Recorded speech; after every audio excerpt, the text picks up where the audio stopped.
Welcome to the Slop Temple. We pray this video helps.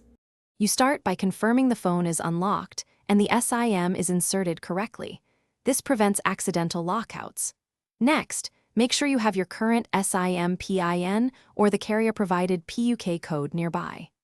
Now go straight to Settings, then tap Network and Internet or Security depending on your Android skin.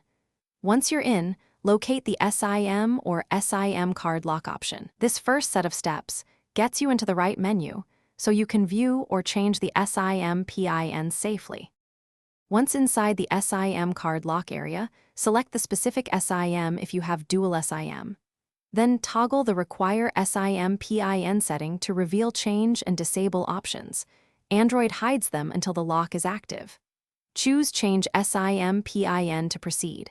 You'll be prompted to type the current PIN. This verifies you're authorized. After that, enter a new 4-8-digit PIN and confirm it. Make sure you pick something memorable but not obvious, and write it down in a secure place if needed. Finish by confirming the new PIN and then restart the phone to test it during boot. This verifies the change immediately. If you enter the wrong PIN multiple times and the SIM blocks, stop and use the carrier-provided PUK to reset the PIN. Do not guess, because too many wrong PUK attempts permanently disable the SIM. If problems persist, contact your carrier with the SIM number. Finally, store the new PIN securely so you don't repeat these steps. Thanks for watching. Consider subscribing if we helped you.